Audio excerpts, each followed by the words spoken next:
This program is a presentation of UCTV for educational and non-commercial use only.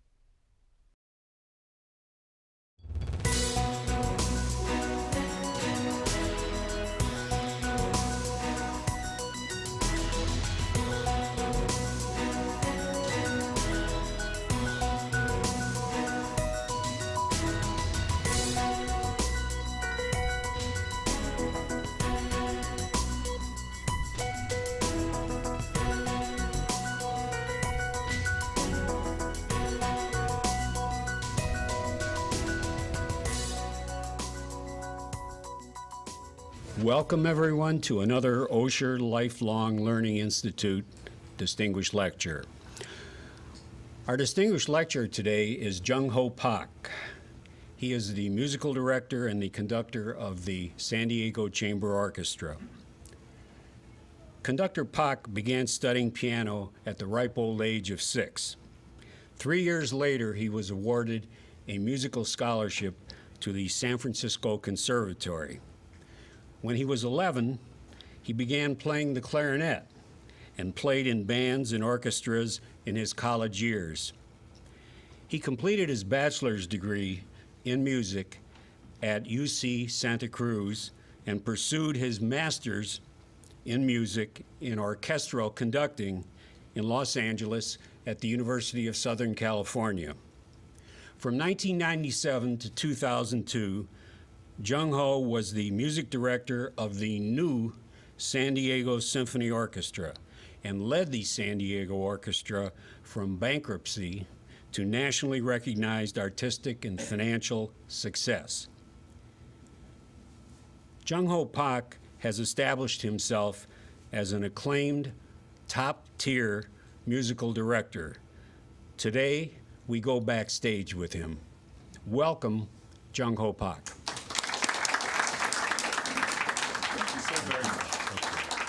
Thank you.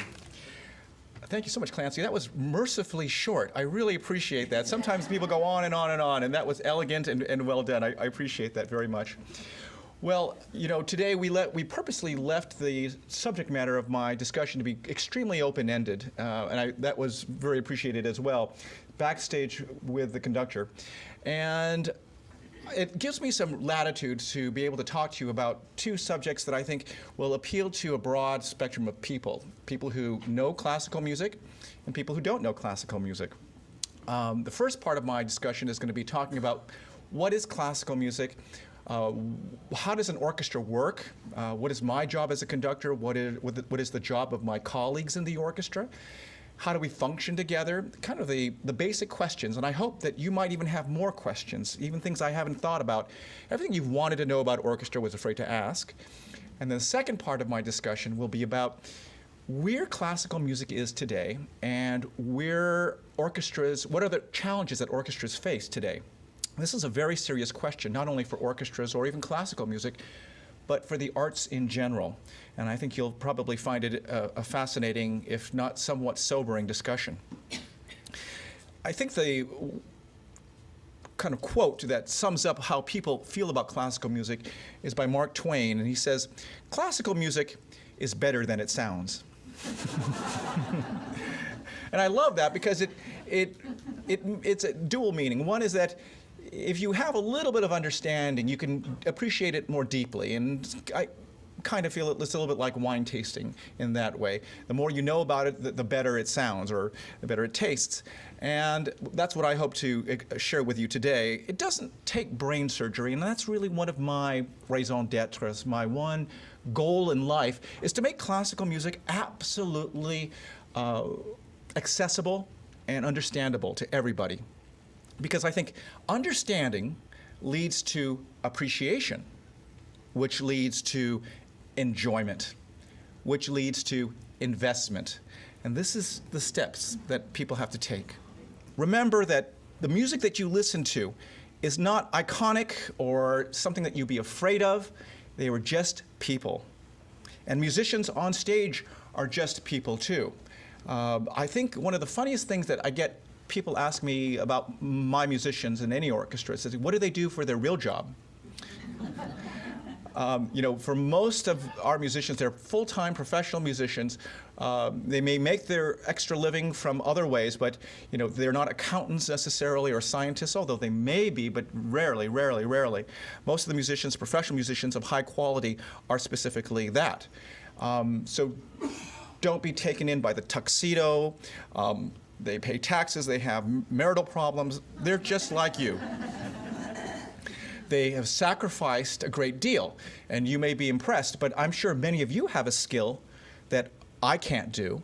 And that's just the case with these musicians. They've practiced long hours, hard work, and they're very flexible as well. You'd be surprised on how far they'll drive for a rehearsal or what they're asked to play one moment and then another moment, a completely different style. So how does an orchestra work exactly? What are the instruments? Well, we basically know there are 4 families of instruments. Can you name them? Strings, the biggest. Woodwinds, good. Brass, and percussion. Thank you very much, everyone. It's great to be here. You know everything that you need to know about classical music. You're correct. The strings are the largest group, and then the woodwinds, which includes the flute, clarinet, oboe, and bassoon, the brass, trumpets, French horns, trombones, tuba, and percussion. And let's look at the strings instruments first. There's a great joke that I love, the definition of a string quartet. First violin, second violin, viola, and cello. But another description is a good violinist, a bad violinist, someone who used to be a violinist, and someone who hates violinists. And of course, that's not completely true or fair, but there are certain, if I ever were to go back and do my doctorate, I probably would do it on matching personalities to instruments.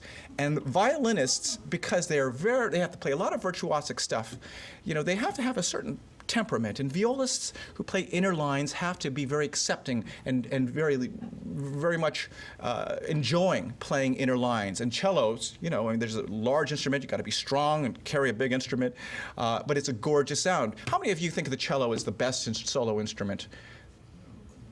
Yeah, a lot of people do. A lot of people. Yeah, and I would take it that maybe another third would think piano and another third might think violin.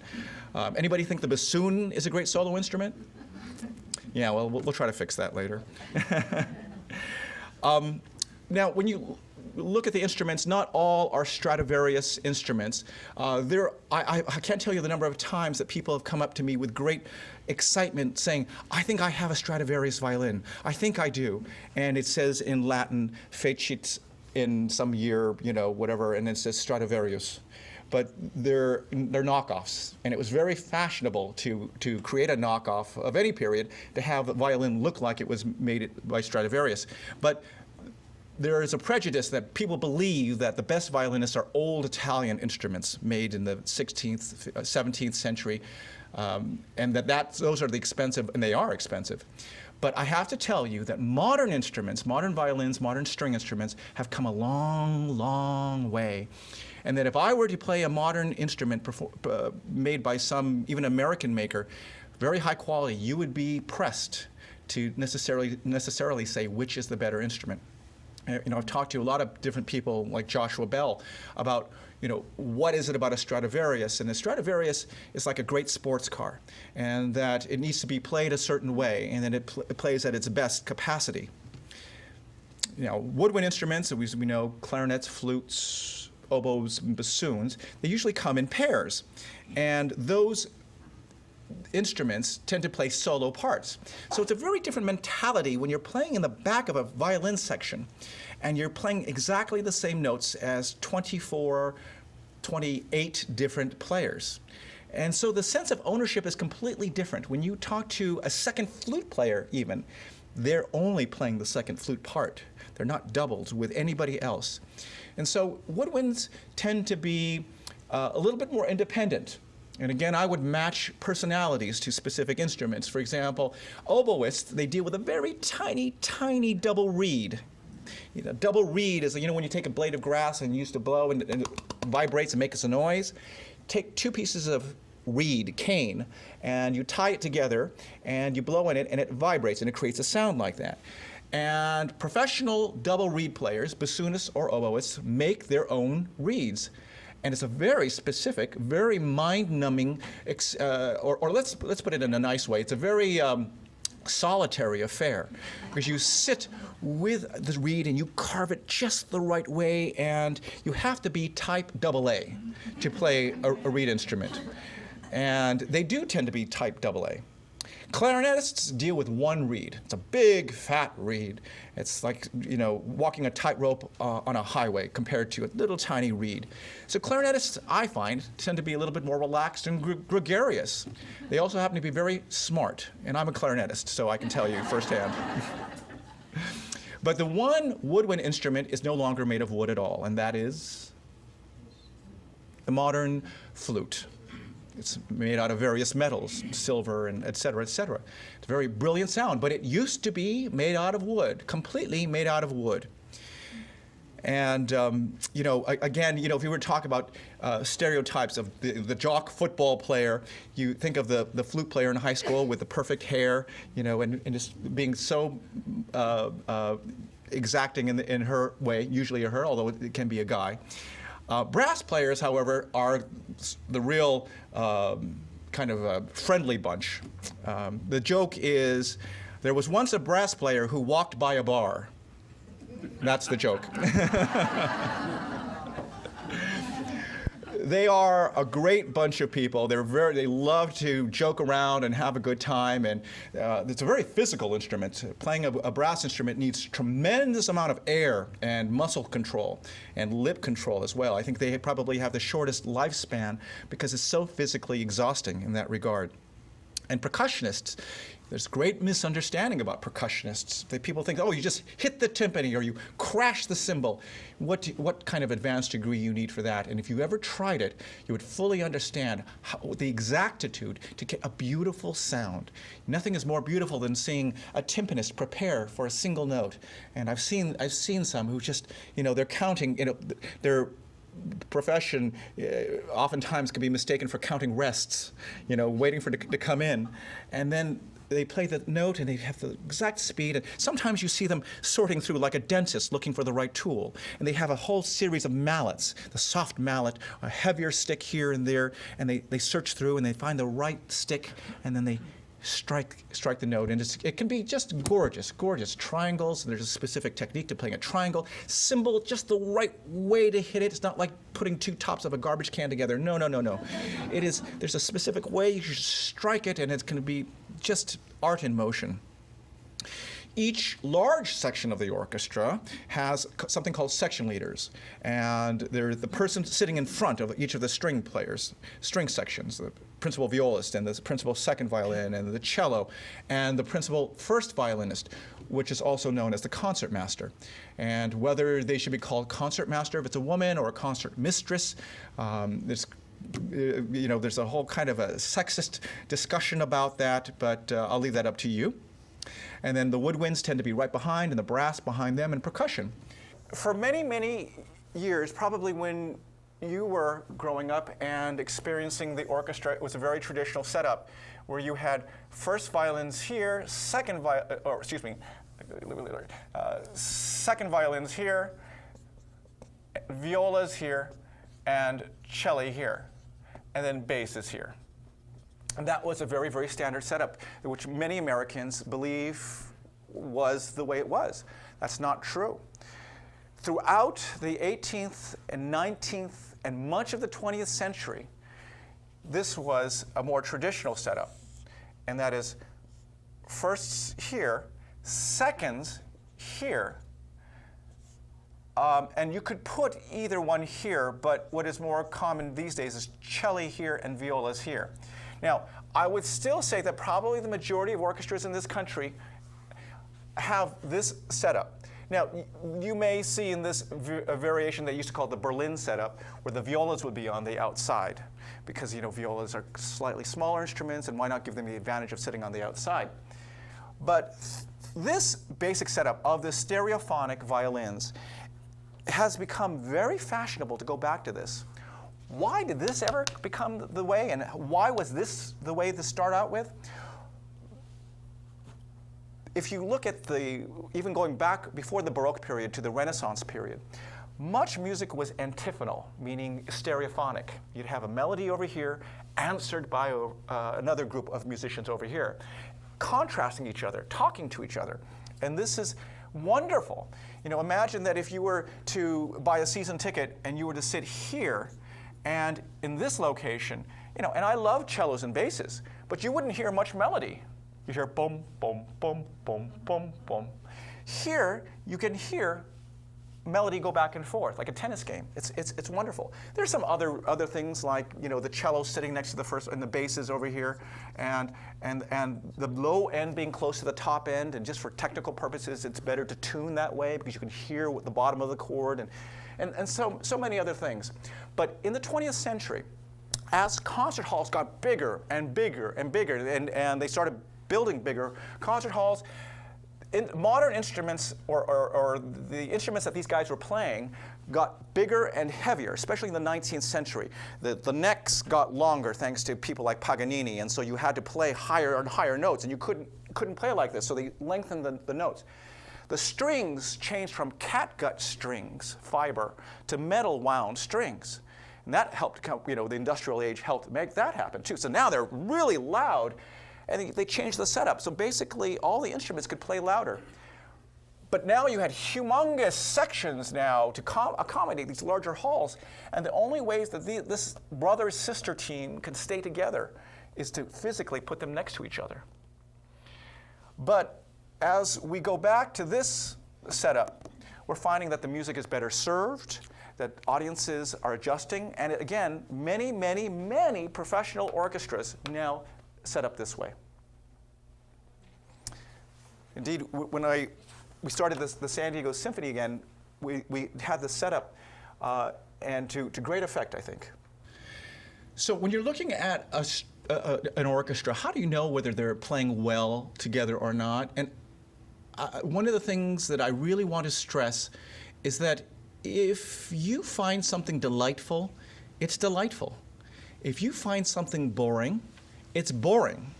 And, you know, people who are wine tasters, maybe they're blessed with a bigger palate, I don't know, but, you know, basically you should buy and enjoy what you like. And that's my philosophy about going to see an orchestra. However, there's some things that might give you a clue that they're well trained or well rehearsed. One is that, are all the bows moving in sequence together? Now, sections can differ, but generally within the section, not only are they moving up and down together, which is a minimum, but the other part of it is, are they moving exactly in the same flow? Does it look like they're all clones of each other, complete copies? Are they in the same part of the bow? Are they using the same kind of vibrato? This kind of uniformity is absolutely fabulous, but hopefully not uniform to the point of robotic. Hopefully they're being expressive as well. And that's just one example of what to look for. We talked about tuning. When you hear an orchestra tune, and what note are they tuning to? Ladies and gentlemen, what note do they? An A, absolutely. Why an A? Why not a B flat? Which bands tune to B flat, and there's a reason for that too. An A is the most common string on the string instruments. It's the string that they all share together, so they can all find that. An A is fairly neutral on most wind instruments. The reason brass bands or bands play on a B flat is because most instruments in the band, trumpets and cornets and clarinets, are in B flat, so it's a neutral note for them. But generally, A is a good common note. Why an oboe? Why not a trumpet to give the first note? It's the most pungent sound. It's the most reedy, and it cuts through like a knife without being terribly unpleasant as well. But it's the easiest to hear. For those of you, we were talking a little bit about, you know, what you should be looking for in an orchestra once they're playing. Eye contact, or the way that they're personally involved, is a great measure. But sometimes players don't look up at the conductor, sometimes purposefully. And you know, what separates a musician to want to look up and be happy versus your average musician who sometimes looks kind of, you know, disconnected? And I think that could be the upbringing. Sometimes when I go and guest conduct an orchestra, it's very much like visiting, forgive me for this analogy, but bear with me. It's like meeting a child. It's that you could tell so much about the parents, about the nature of the child. Do you know what I mean? Whether they're open and conversant, or whether they're shut down and shy.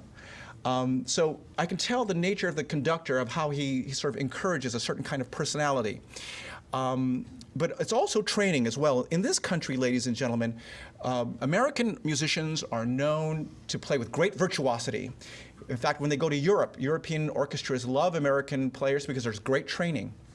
But the one thing that if you were to compare a lot of the great American orchestras to some of the greatest German orchestras or European orchestras, is that there's sometimes more reserve with American orchestras.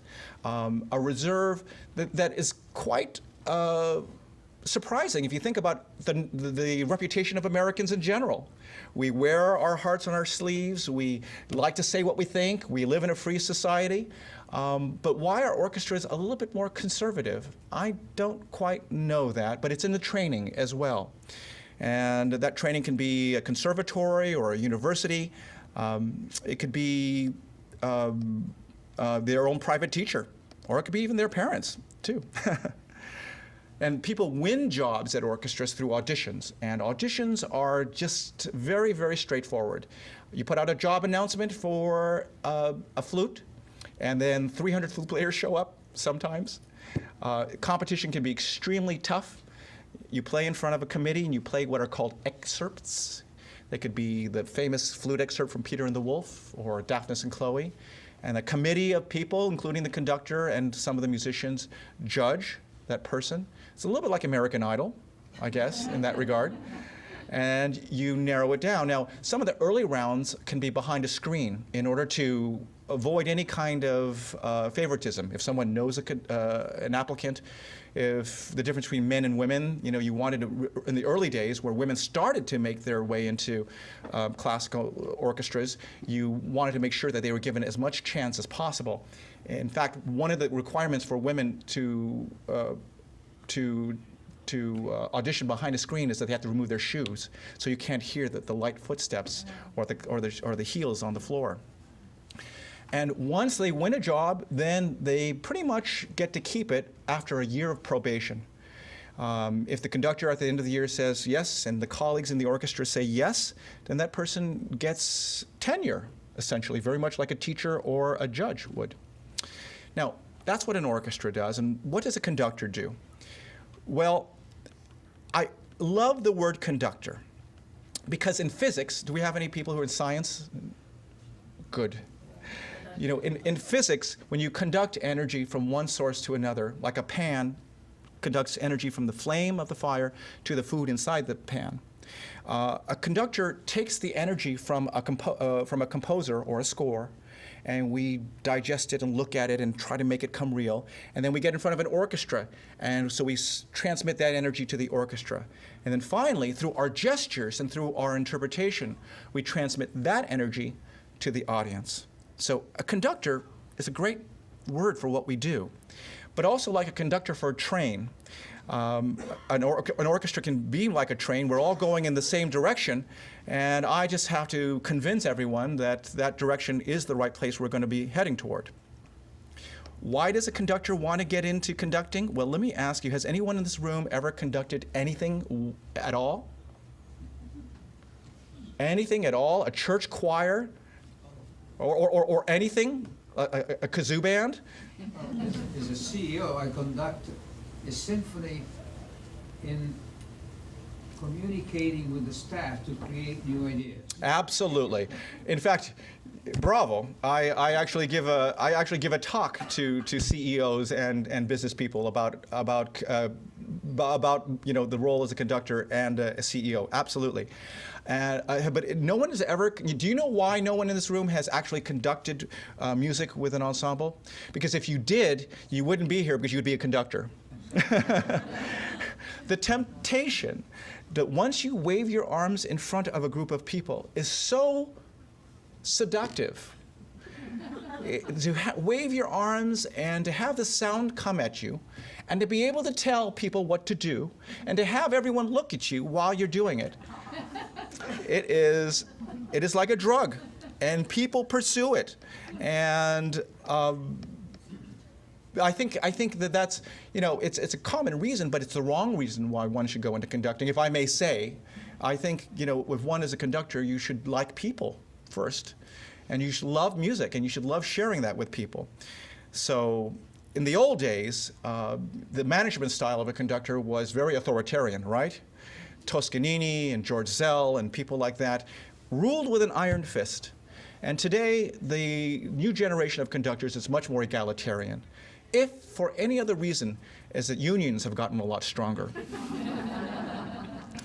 Which I think is basically a good thing. Toscanini used to supposedly flash this symbol to a musician while they were in rehearsal, meaning you go pick up your 2-week severance pay after this rehearsal. And conductors could hire and fire at will. Now, which is a really sick way of, if you think about it, because classical music, as I tell my musicians and as I tell my students, the only reason one is a musician is because you do it out of love. You create love, and you want to share that love. I guess it's like a good chef, someone who wants to do that. But I think that it's a good thing that management styles have changed. We teach, we train our orchestras, we inspire them, but we are not absolutely necessary, ladies and gentlemen. I think people ask, what do you do up there? I get that question a lot. What exactly do you do? What are you waving your arms? And I'll talk to you about that in just a moment, about the hand gestures. But in the end, if I were to fall over and it was a piece by Beethoven or Tchaikovsky or something that was fairly straightforward, chances are the orchestra could finish the piece without me. And most conductors, and very delightfully so, probably. When Bernstein passed away, the New York Philharmonic got together, I don't know if you remember this, and they actually performed his Candide overture without him, and it was an empty podium. Very, very dramatic, very, very dramatic. And the New York Philharmonic, when it went to North Korea and performed there, they actually performed without Loren Maazel on the podium. And part of it may have been a nod toward Leonard Bernstein and all of his great vision for international peace, his desire. Remember when the Berlin fell down and he did Beethoven's Ninth and replaced the German word for joy, for freedom, and all that. But I think it was also a kind of subliminal comment to the dictator in North Korea that not all societies need to have a leader to function well. So let's talk a little bit about what these hand gestures are. And if I may be so bold, I'd like to give you a very quick conducting lesson. And you're going to find out how easy it is, actually. Let's start with which hand does the conducting, the beat pattern. That's your right hand.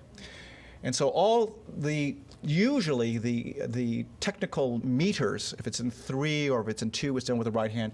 And the expressive hand, they say, is the left hand. And I say they say because it doesn't mean that this hand can't be expressive or this hand can't be useful. So if I may ask you to conduct with me, we're going to conduct a simple 2 pattern, okay? And it's basically a backwards J. And 1, 2, 1, 2, 1, 2, 1, 2. And that's a 2 pattern. And now here's a 3 pattern. 1, 2, 3, 1, 2, 3, 1, 2, 3. Perfect. And now a 4 pattern.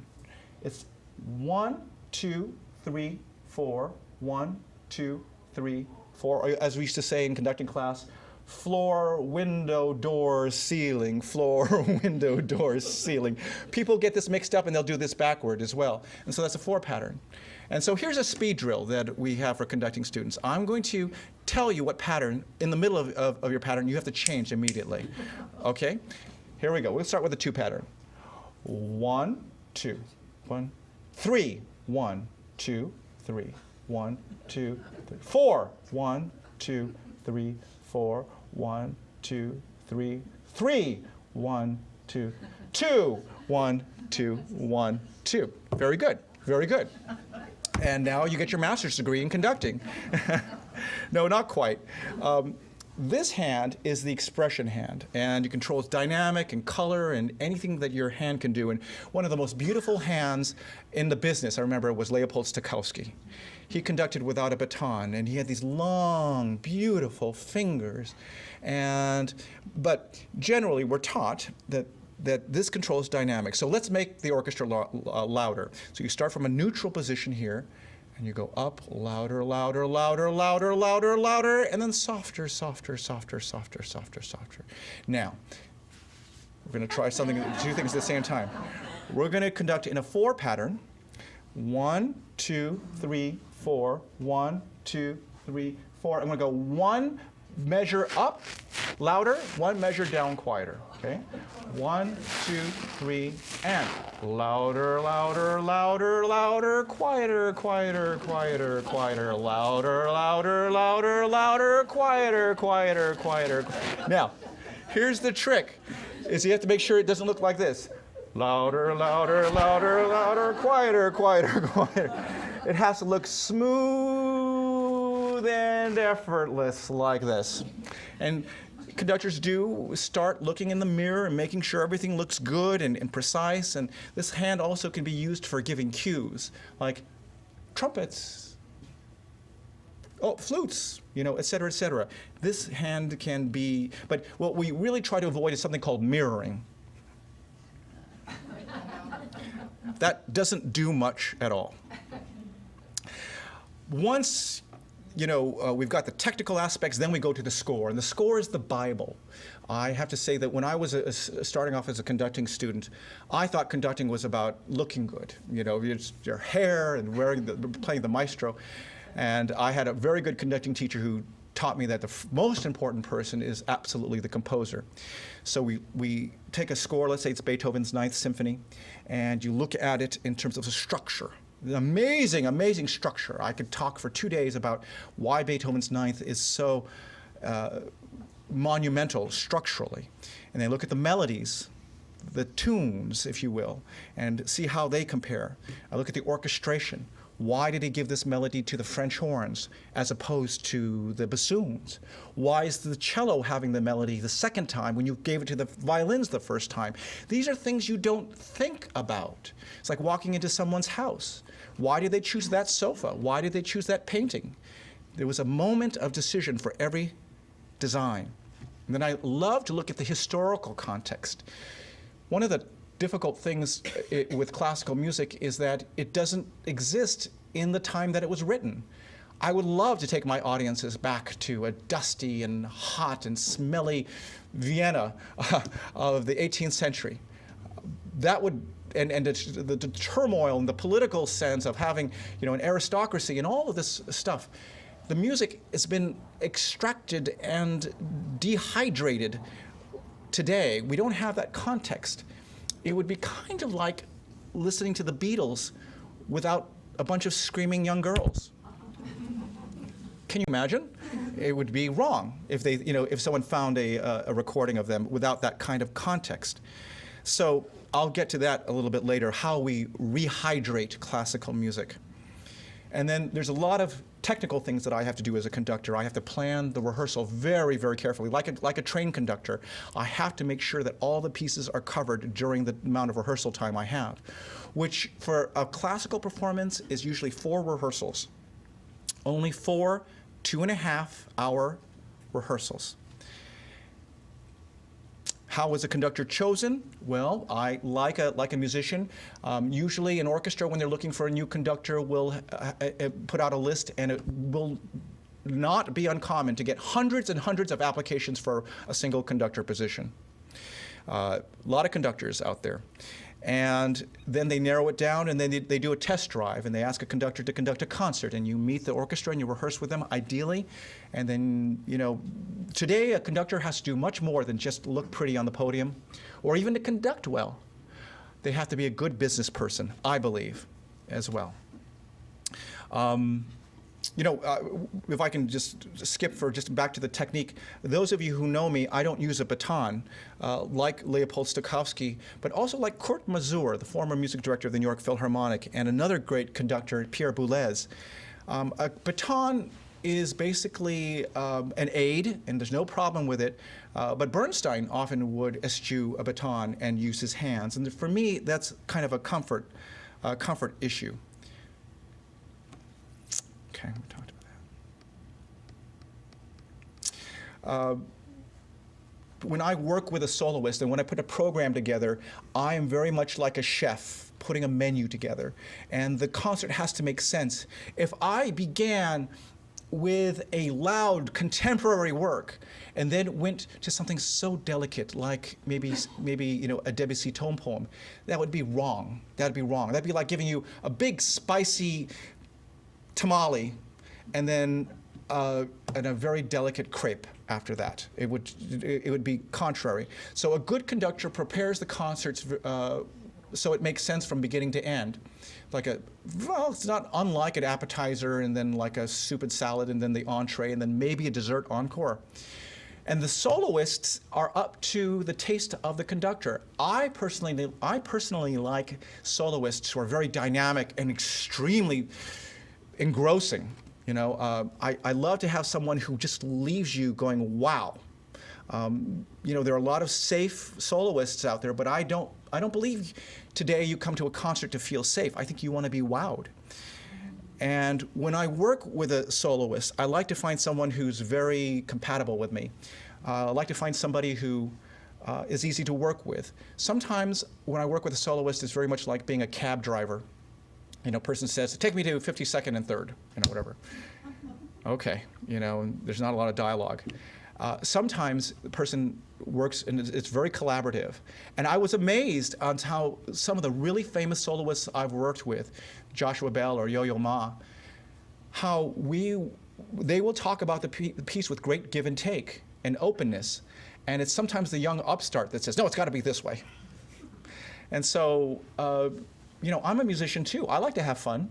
And when the soloist can make that fun for me and fun for the orchestra, well, then you got something. I'll invite them back. Another thing about conductors is that it's becoming much more pluralist, I'm thankfully to say. Not quickly, but there are some openings, particularly in the field for women. One of the most wonderful recent appointments is with the Baltimore Symphony and Maren Alsop. And that's a very major position, and we're very pleased to have her be leading in that area. But she's not the first woman conductor of prominence. There are others. Joanne Folletta in Buffalo, and she also has Virginia Symphony. Sarah Caldwell in Boston for many, many years. And so it's becoming very, very accepted now that there are extraordinary women conductors out there in that regard. There is a bias, however, I think that is slowly changing in this country for foreign conductors. Back in the 20th century, it was believed that in order to bring any kind of authenticity, and I understand this, you had to have a foreign name and you had to speak with a foreign accent to lead an orchestra with any authority. And I think that that's finally changing, but slowly. We have Michael Tilson Thomas, which is wonderful, and you have Bob Spano in Atlanta, and I think you're going to start to see more American conductors in front of American orchestras, which seem completely correct to me. It makes absolute sense. The one thing about conducting that I never learned, that no conductor is ever prepared to do, are things like fundraising, and how to talk to a board, and how to be involved with the community. These are things I had to learn by myself, and I think a lot of conductors are having to learn through the School of Hard Knocks. And I have to say that for me, when I came first to San Diego to work with the symphony, that was an incredible opportunity for me, but it was also the most important part of my education, because when the symphony went bankrupt, it was an interesting phenomenon, because here you had one of the wealthiest metropolitan areas in the country at the time. And yet they weren't interested in classical music. And so they chose a young upstart to do something that a lot of very fine conductors and fine executive directors tried but couldn't do. And I think what made the difference was that, first off, I was a Californian. I was born and raised in San Francisco, and I was 30-something, so I understood the divide that was happening between the traditional audiences and the next generation. And so we tried to create a completely different image, a different purpose of why classical music existed for a city. And I'm very pleased to say that we succeeded, but none of this was prepared by my conducting teacher. Am I resentful about that? No.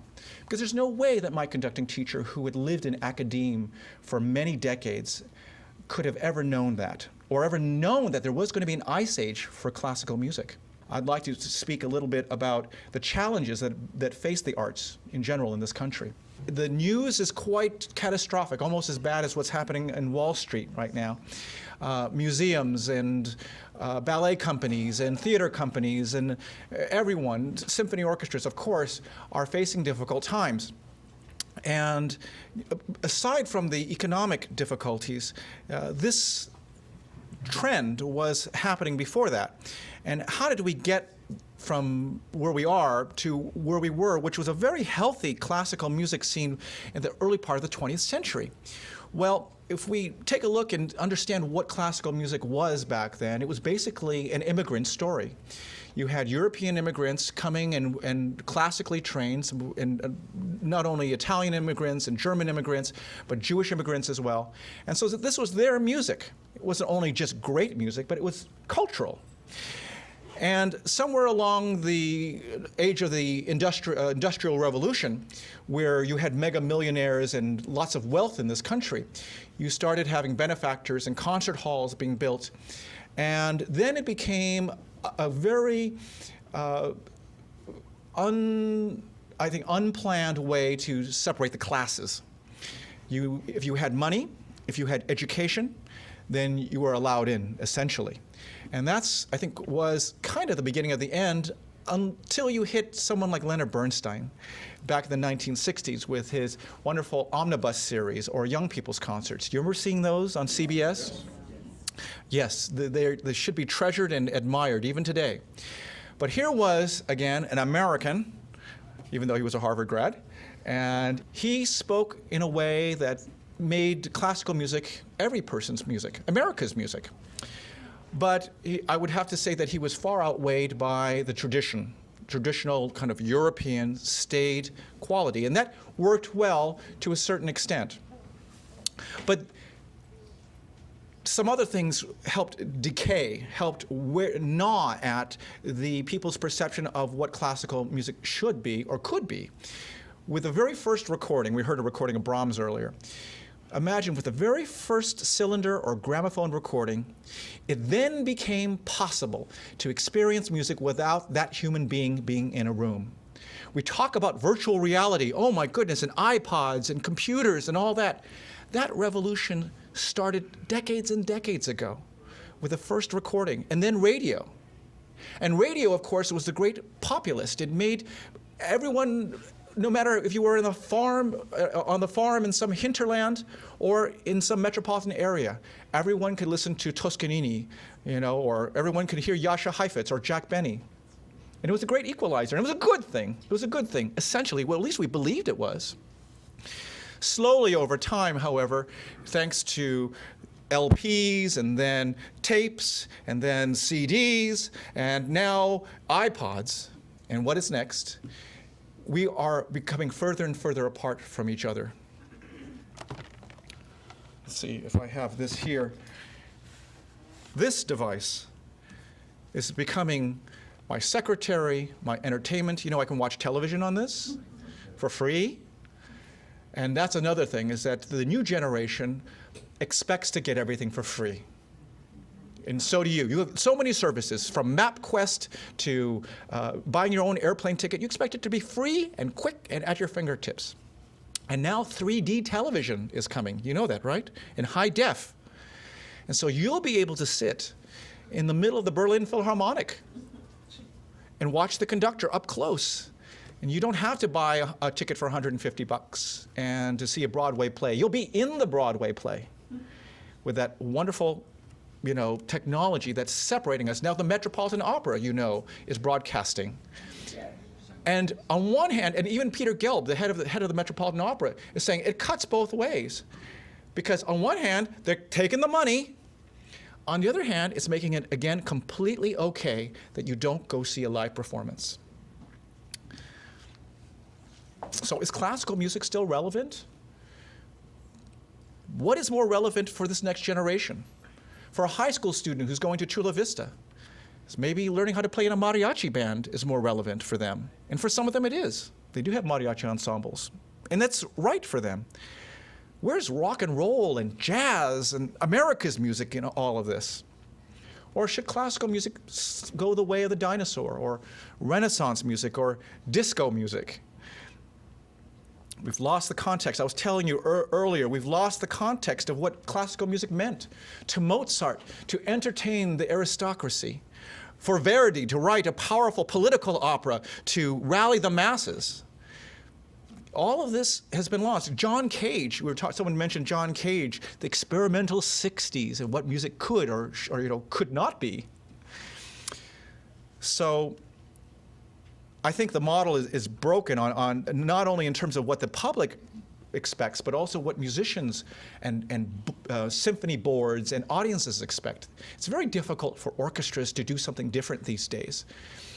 Believe me, as a conductor, you're between a rock and a hard place and a bunch of other things to completely lock you in. You've got a symphony board who remembers dearly what it was like to go to a concert with, George Zell, Eugene Ormandy, Eric Leinsdorf, and they want that for themselves. And they've got the money, so they deserve to ask for that. I understand that.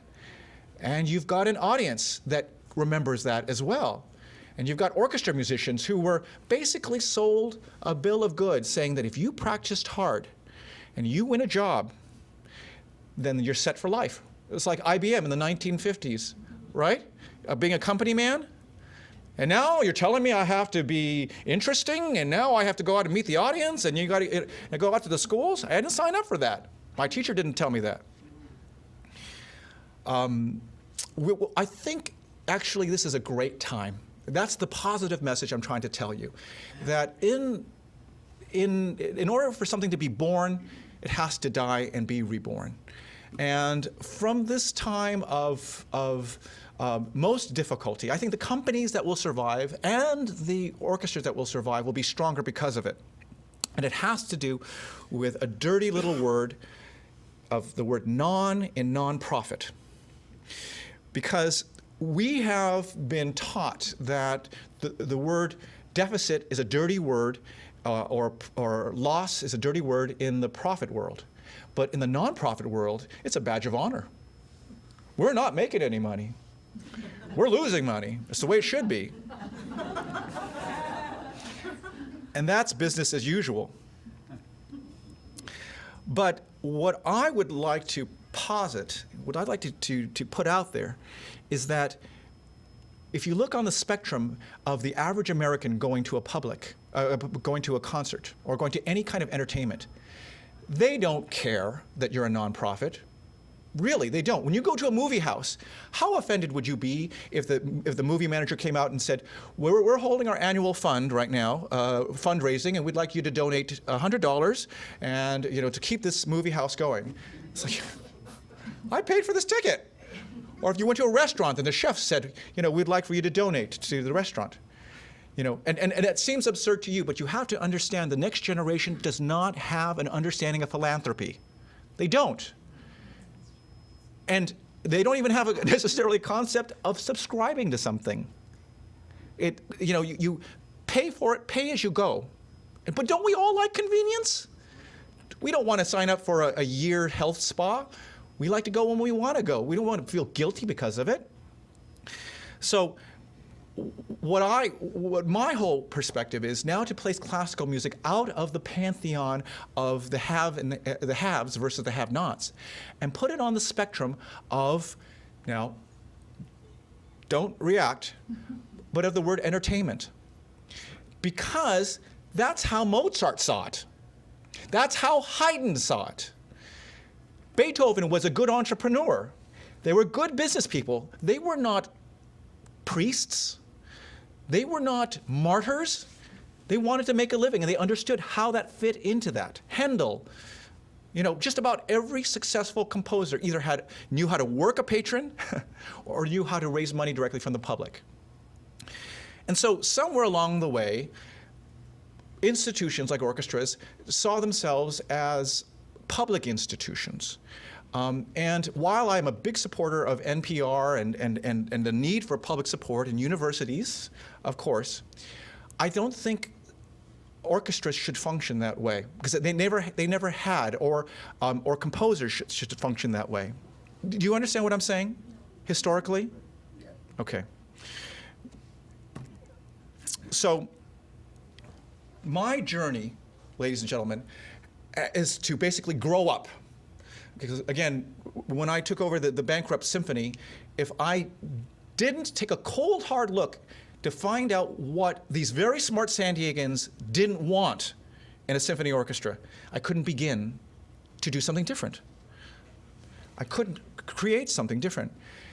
And we did a lot of innovative things, innovative programming, and brought in multimedia and created a new marketing image, et cetera, et cetera. But the one thing I couldn't do was we were talking about lipstick and a wig before, I couldn't necessarily encourage the musicians to be happy. I could convince the public that I cared about them and that this music had something for them. But that connection, which I was talking about before, of when you see a musician on stage, do they care about me as a person sitting in the dark? So since then, I've also been music director of the New Haven Symphony and some other locations as well. I was music director at USC and San Francisco Conservatory. And I've been on this journey of finding out how to get musicians to play as if they're just completely on fire. They're just absolutely filled with the love of making music. Now, you've seen this before, but you've seen this with soloists. I know you can name me one or two soloists who play their brains out on stage. Go ahead. Yo-Yo. Yo-Yo Ma. Isaac Perlman. Itzhak Perlman, who seems to enjoy himself with a great smile. Stern was like that too. Yeah, Stern was. But what of the new generation, who's as radical as Yo-Yo? There's a pianist that people are talking about. Lang. Absolutely. Who plays with great, and you can love him or you can hate him. But he has touched a nerve that across the world the people are excited to see him. And you can. Nigel Kennedy from England, radical. He's like kind of the first grunge violinist, if you will, doing his own cadenzas for the Brahms Concerto and all this other stuff. And you've seen perhaps some string quartets play like that. And so I used these youth orchestras and the World Youth Symphony Orchestra as my laboratory, but also I used to teach up at Idlewild School of Music and the Arts. And we would watch videotape of the Berlin Philharmonic and the Vienna Philharmonic, and we would see them playing with great energy and playing like soloists. And we'd say, why don't we see this in this country? And so we analyzed them kind of like John Madden looking at a football game. All right, see this kid over here? And notice how much Bo is using. Notice the eye contact. And I created this kind of Uber orchestra that would play as if everyone was a soloist. And now I can do it on a regular basis. I have this technique. The World Youth Symphony Orchestra, I just conducted the Texas All-State, and the kids are playing as if they were rock and roll stars with great enthusiasm and passion. And now the second step was, can I bring this to a professional orchestra? Could I convince a group of seasoned, tough union musicians to play like they were 17 years old again? The reason I can get young people to do it is because they still believe. You mean if I give my heart, it will make a difference? Sure. And they do it. And the electricity is palpable. I mean, just the sweat and the grins and okay, in order to do this, I'm going to have to put together my own special Mission Impossible orchestra, a group of musicians who believe the way that I do. and I needed to start from scratch. But then San Diego Chamber Orchestra called me back, and they said, would you be interested in leading a concert? We're looking for a music director. And I said, well, no, I love San Diego, and my reputation there is wonderful. I hate to be the kind of person who has to come back to a party, and just say I can't go. I said, no, it's best if I, just. They said, no, well, we really want you to do this concert, and I did. And I came, and I worked with this group of musicians who were just so enthusiastic and so risk-loving. And I said, okay, I'll take this on, but I really want to do something extraordinary. I want to create an orchestra of joy and of emotion, not of tuxedos. And I sat them in a big room, just like this. And I said, this is the deficit that this orchestra has, and this is the deficit that this orchestra has, and there needs to be a big change. And just look at the concert halls, and we were talking about, look at the age of our audiences, and where's the next generation coming from? We need to do something drastic. So they didn't know what I was saying, because they'd never seen anything like that. But slowly over time, over the last 2 years we've been together, they have trusted me. And we do so many things that are different. We got out of the tuxedos and we wear these very cool, hip, interesting contemporary jackets. We completely did updated the website so it has much more of a graphic image. When you walk to the concert hall, the first thing you see is me and the musicians. How many orchestras do you know?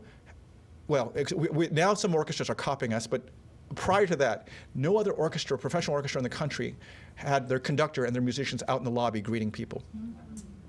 But I didn't steal that. I mean, yes, I stole it from just that's good business. That's not just good orchestra, but that's just good business. And so I was able to steal from reading management books and the way Herb Keller ran Southwest Airlines, or Ben & Jerry's ran their thing, or and it came down to people and creating trust.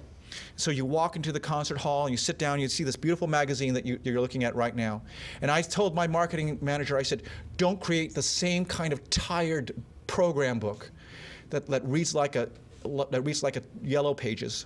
I want the stories to be interesting. I want the photographs to be gorgeous. I want it to look like a Martha Stewart meets Pottery Barn meets classical music. And